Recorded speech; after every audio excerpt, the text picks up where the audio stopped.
ఎటువంటి కంటి సమస్యకైనా 100% ఆయుర్వేద పరిష్కారం సంజీవన్ నేత్రాలయ.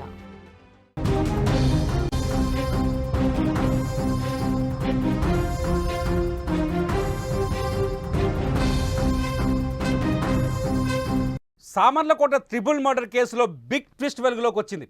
ఎవరైతే మాధురి ఉందో, దారుణ హత్యకు గురైన మాధురి, అది మాధురికి ఆమె ప్రియుడు సురేష్కి మధ్య వివాదమే ఈ హత్యకు కారణమని తేలింది. అయితే వివాదానికి కారణం ఏంటని ఆరా తీస్తే పోలీసులు ఒక ఆసక్తికరమైన విషయాన్ని వెలుగులోకి బయటపెట్టారు. వాషింగ్ మిషన్ కోసం ఒక వాషింగ్ మిషన్ కొనియాలని సురేష్ పైన మాధురి ఒత్తిడి చేయడంతో అక్కడే గొడవ మొదలై పాత విషయాలన్నీ వెలుగులోకి వచ్చి సురేష్ ఆ రాత్రి ఏదైతే ఆగస్టు 2వ తేదీ రాత్రి తన భర్త లేడని ఇంటికి పిలిచింది మాధురి.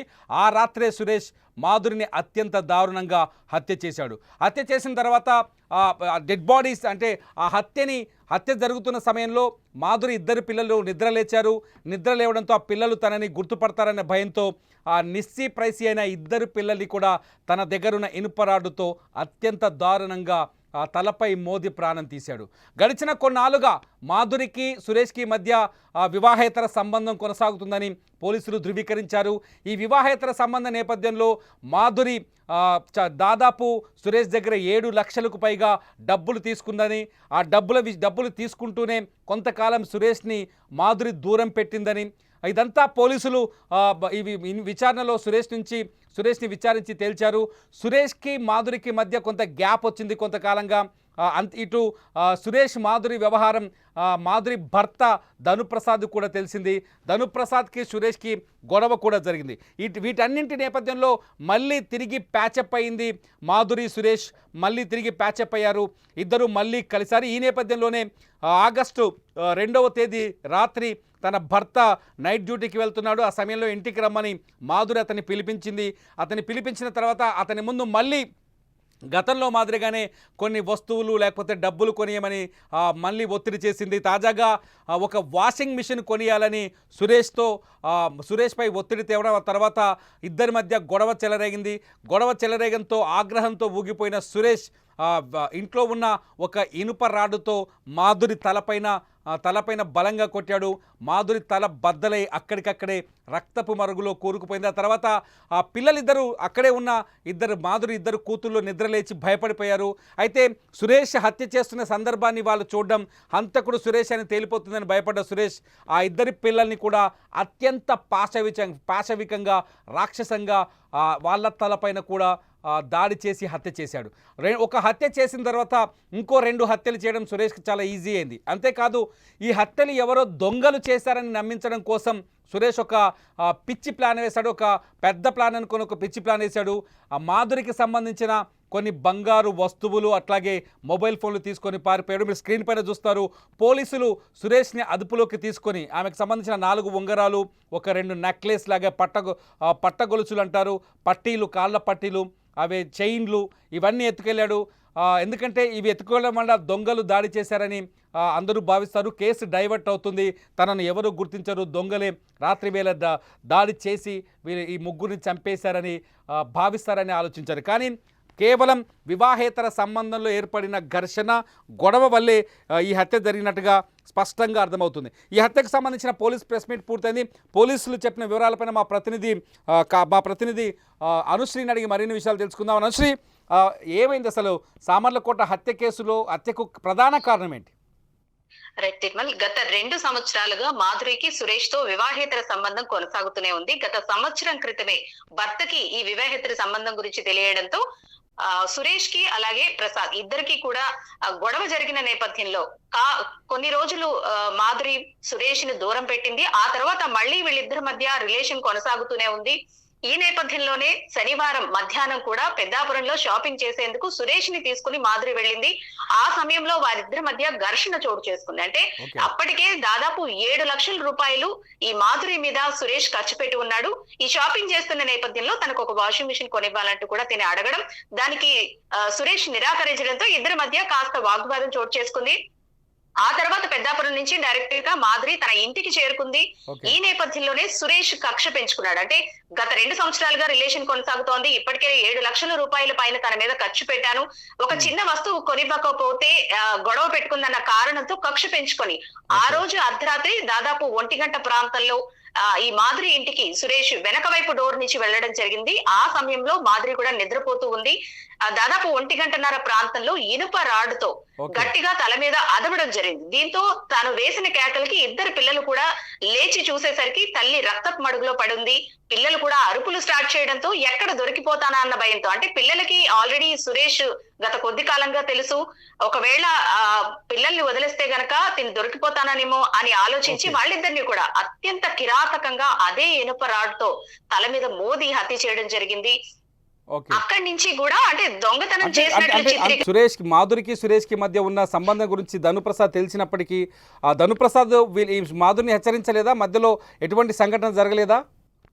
గత సంవత్సరం క్రితమే చుట్టుపక్కల వాళ్ళు ఇలా మీ ఇంటికి ఒక వ్యక్తి వచ్చి వెళ్తున్నాడు రాత్రి సమయంలో అంటూ కూడా ధనుప్రసాద్ కి చెప్పడంతో ఆ సమయంలో వీళ్ళిద్దరికి కూడా గొడవలు జరిగాయి. కుటుంబ సభ్యులు మళ్ళీ ఆ గొడవని చక్కదిద్ది ఇద్దరిని కలిపారు. అక్కడి నుంచి కూడా ఈ మాధురి సురేష్ ని కాస్త దూరం పెడుతూనే వచ్చింది. కొద్ది రోజుల క్రితం నుంచి మళ్ళీ ప్యాచప్ జరిగి వీళ్ళిద్దరూ కలవడం జరుగుతోంది. ఆ విషయం ధనుప్రసాద్ కి తెలియదు. ఎప్పట్లాగే నైట్ డ్యూటీకి తాను వెళ్లిపోవడంతో భర్త లేని సమయంలో సురేష్ అదే అదనుగా భావించి, అంటే శనివారం ఏదైతే గొడవ జరిగిందో ఆ గొడవని దృష్టిలో పెట్టుకొని కక్ష పెంచుకొని కేవలం చంపాలన్న ప్లాన్ తోనే దాదాపు 1 గంట ప్రాంతంలో తను ఆ ఇంటికి వచ్చినట్లుగా కూడా తెలుస్తోంది. ఆ సమయంలో ఏసీ ఆన్ లో ఉండడం, విండోస్ అన్ని క్లోజ్ చేసి ఉండడంతో ఈ అరుపులు కూడా బయటికి వినబడలేదంటూ కూడా చెబుతున్నారు. పిల్లలు కూడా అరుపులు స్టార్ట్ చేయడంతో దొరికిపోతానన్న భయంతోనే పిల్లల్ని చంపినట్లుగా చెబుతున్నాడు. అలాగే తను ఆల్రెడీ ప్రీ ప్లాన్డ్ గానే వచ్చాడు. తనతో పాటు ఆ రాడ్ నే కాదు ఒక బ్లేడ్ ని కూడా తెచ్చుకున్నాడు.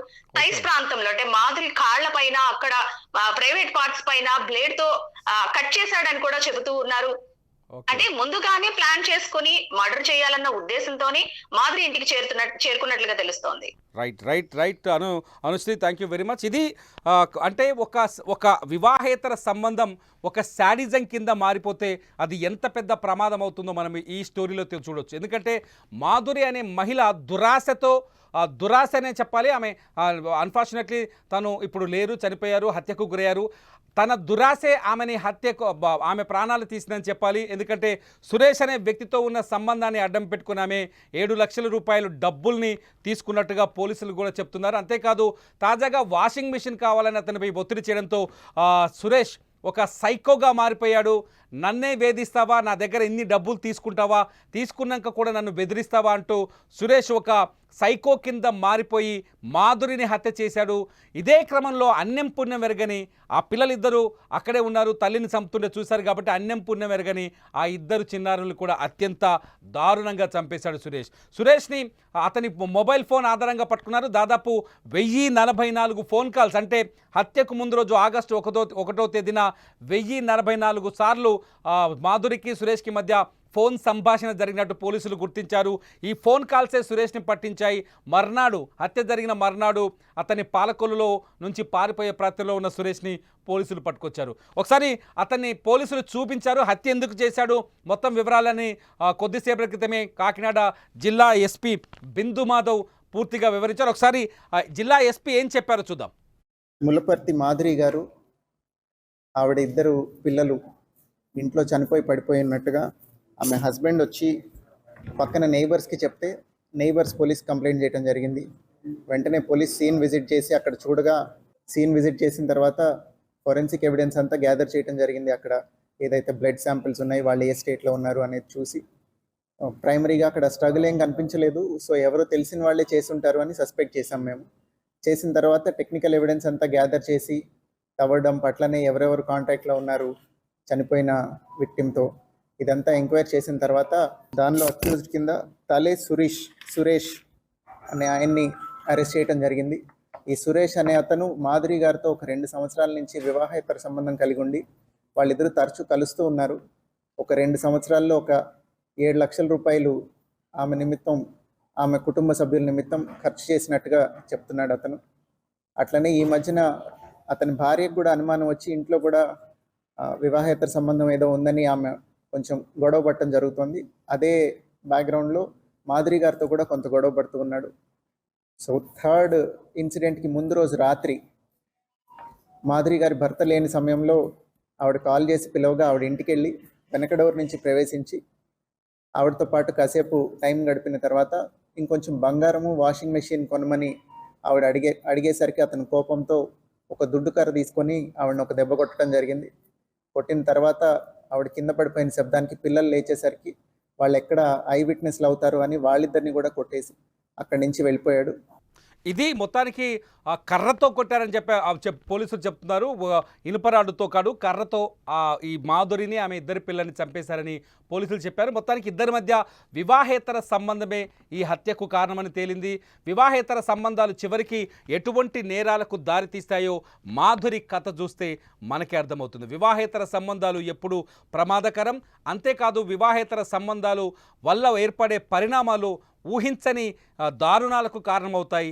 మాధురి ఇంట్లో జరిగిన ఇటువంటి దారుణాలు లాంటివి సృష్టిస్తాయి. వివాహేతర సంబంధం మాధురినే కాదు, అభం శుభం తెలియని ఆమె ఇద్దరు చిన్నారి బిడ్డల్ని కూడా బలి తీసుకుంది. మీరేమనుకుంటున్నారు మాధురి కథ విన్న తర్వాత? ఈ కథ విన్న తర్వాత మీరేమనుకుంటున్నారు? మీ అభిప్రాయం ఏంటి అనేది ఈ వీడియో కింద కామెంట్ చేయండి. చూస్తూనే ఉండండి లైవ్ అప్డేట్స్ కోసం సుమన్ టీవీ డిజిటల్ లైవ్, అట్లాగే సుమన్ టీవీ లైవ్.